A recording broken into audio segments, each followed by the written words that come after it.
வேளையிலே திரையோதசி திதியிலும் சதுர்தசி உபரி திதியிலும் பிரதிநிதிக்கக்கூடிய யாகசாலையில் இருந்து மூலாலயத்திற்கு பிரவேசிக்கக்கூடிய சுபவேளையிலே இந்த கும்பாபிஷேகத்தை வந்து தரிசிக்கக்கூடிய அத்தனை பொதுமக்களுக்கும் கலையாத கல்வியும் குறையாத வயதுமோர் கபடுவாராத நட்பும் கண்டாத வளமையும் கொண்டாத இளமையும் கழுவி நீளாத உடலும் சலியாத மனமும் அன்புகளாத மனைவியும் அன்புகளாத கணவரும் தவறாத சந்தானமும் தாடாத கீர்த்தியும் மாறாத வார்த்தையும் ஓர் தடைகள் வாராத கொடையும் தொலையாத நிதியமும் போனாத கோளும் தோளாத வீரமும் ஓர் துன்பமில்லாத வாழ்வும் தந்து சுகானந்த வாழ்வை தந்தருள் வாயாக.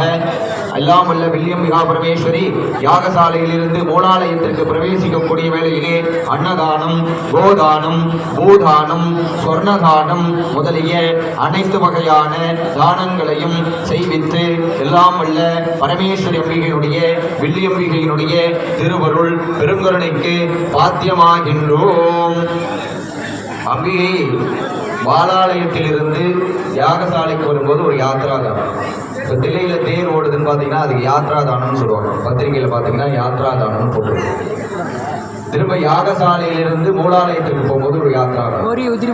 இதுல மிகப்பெரிய பழைய காலத்துல இருக்கக்கூடிய ராஜாக்கள்லாம் அவங்களால முடிஞ்சது சொர்ணம் அடிக்கு 1000 பொன் அளந்தவர்னு சொல்லுவாங்க. திருவாரூர்ல சுவாமி தேர்ல வரும்பொழுது ஒரு அடிக்கும் ஒரு பொற்காசு வைப்பாங்கன்னு சொல்லுவாங்க. அதுபோல ஒரு மாடு தானம் கொடுக்கிறது, பூதானம், கோதானம், நிலத்தை கோவிலுக்கு எழுதி வைக்கக்கூடிய தானங்கள் இதெல்லாம் பண்ணியிருக்காங்க. இப்போ இருக்கக்கூடிய காலத்தில் நம்ம இதெல்லாம் செய்ய முடியாது. அதனால இந்த கிரண்ய ரூபமா பண ரூபமா ஒரு 100 ரூபாயோ 500 ரூபாயோ அந்த பண ரூபமா இந்த யாத்ரா தானத்தை பண்ணிடுவோம்.